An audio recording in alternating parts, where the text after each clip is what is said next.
Hello everybody, my name is Rolo, and as always we'll be reading some more Reddit stories today. So if that's your cup of tea, please do like and subscribe, and let's get right into it.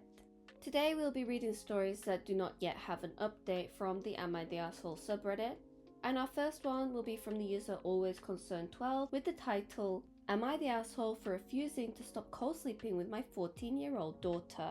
My 14-year-old daughter went through something completely horrific a few months ago. It involved someone we all trusted, and our entire family has been completely shaken since. She's been in a spiral. She pulled away from most of her friends and stopped participating as much in school. She also dropped out of orchestra and stopped playing her violin, which used to be the love of her life. I'm not really sure how to move forward sometimes, but we've been taking it one step a day.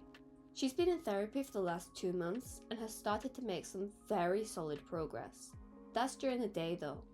Night seems to trigger everything that happened again, and my sweet girl, who never even needed a nightlight when she was a kid, is now deathly afraid of the dark.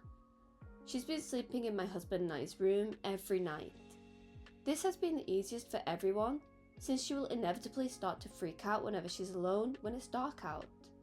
She also tends to wake up and vomit during the night sometimes, right now, and it makes it easier for me to help her quickly. The problem right now though, is that my husband informed me in front of our daughter last night that she needs to learn how to sleep in her own bedroom again.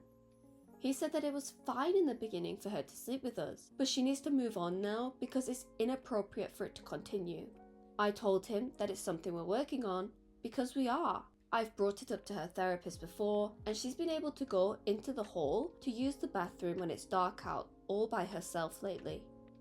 He continued saying that she'd never get over it if I continued to baby her, and she needs a little push. I just kind of lost it. This is where I'm pretty sure I fucked up. He was being reasonable in his own way, and I know he was, but everything has been so much lately. I know we need to start trying to help her work through some of these things, but I need her to at least sleep right now. And with everything else we are doing, I kind of feel like just having one place right now where she knows she has us in reach at all times is important. It didn't come out like that though. I yelled at him in front of our daughter, told him he doesn't get to make that decision alone, and if it bothers him so much, he can sleep on the couch. He did decide to sleep on the couch, and he's doing so again tonight. I'm pretty sure I owe him an apology, but my mind hasn't changed when it comes to our daughter. Not really sure what to do or who was in the wrong here. So, judging from the very little details that we got about the daughter's situation from OP, I think we can all guess what has happened to her. And just from that, it's only been a couple months. She is not ready, and her healing is going to take her whole life. This is going to be something that stays with her.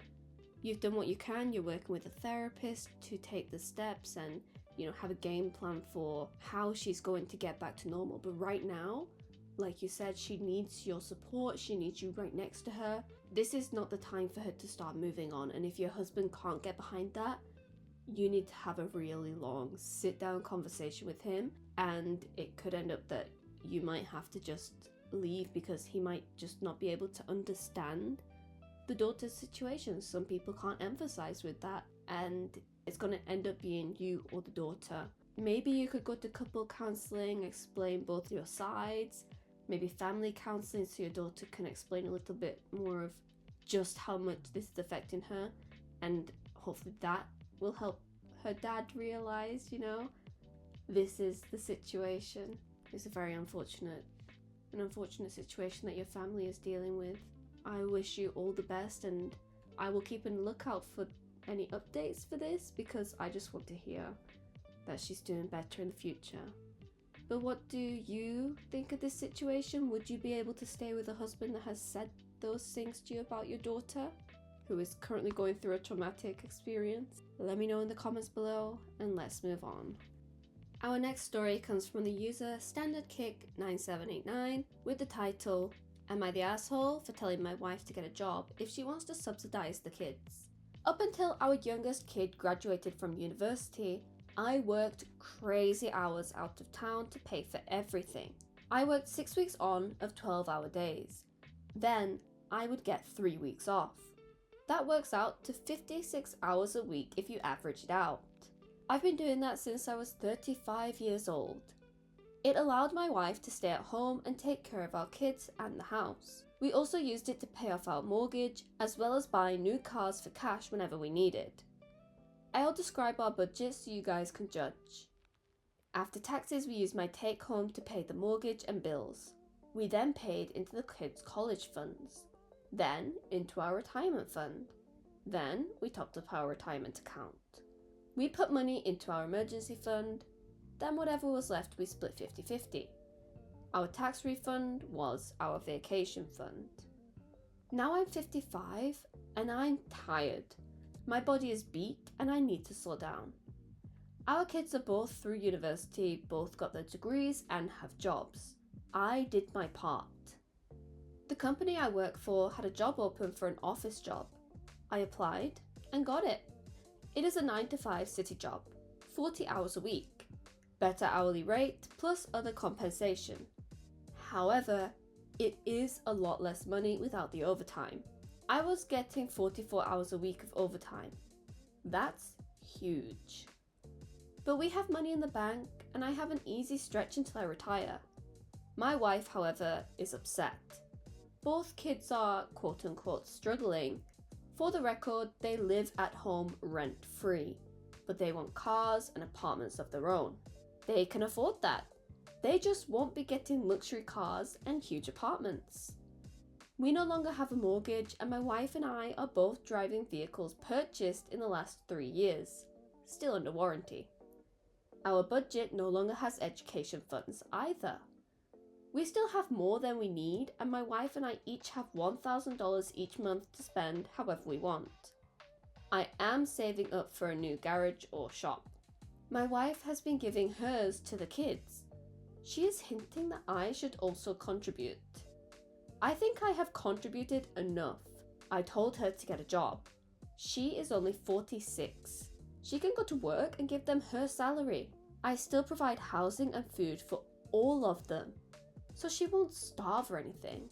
Her and the kids think that I'm being cruel, and one of the little shits said I was being lazy by cutting my hours so much. This is my hill to die on. I've done the hard work long enough. I want to enjoy my life. Am I the asshole for telling her to get a job and give them her money? You are not the asshole at all, OP. Usually, from the title I was gonna be like, oh, maybe a little bit of an asshole, but you did the work like you said. You've worked these crazy hours, you earned all this money, you're responsible with your money, you've put your children through university with no debt from the sounds of it, you paid for everything, you supported your wife as a stay-at-home mother, you've done everything that you can to set your children up to have a good life. They don't have the roadblocks that regular people do of having the student loan debts. They don't have to worry about being in a hard spot financially, and your wife is giving them $1,000 like split between them every month.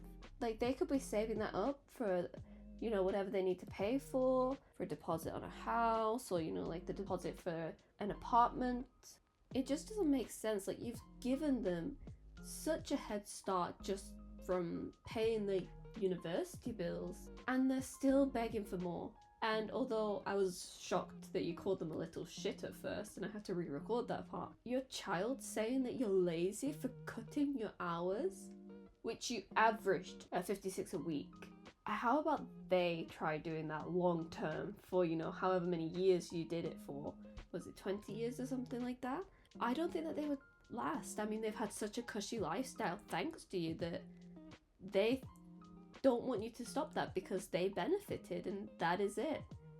They benefited from your hard work, so they want that to keep coming, and you've made it clear, no, I need my break now. I need to enjoy my life. So no, you're not the asshole, and they should realize they have a big step up in the world. They are adults. They have their jobs now. You said that they are teachers and social workers in the comments, so they need to work with the money that they earn from that job, like you help them with the money that you earned from your job. They can make it on their own now. They are adults. they'll figure it out. But anyway, I'll shut up now and hand this over to you guys. What do you think about OP's post? Would you subsidize the children's lifestyles as you have been doing your whole life at the wife's request and the children's request? Or would you take a stance like OP has, where they are done, they want to relax and enjoy the rest of the time working until retirement? Let me know in the comments below. I am excited to hear your take on this story. But that is where I'm going to leave it today. I hope that I will see you next time. Thank you so much for being here with me to the end, and bye-bye.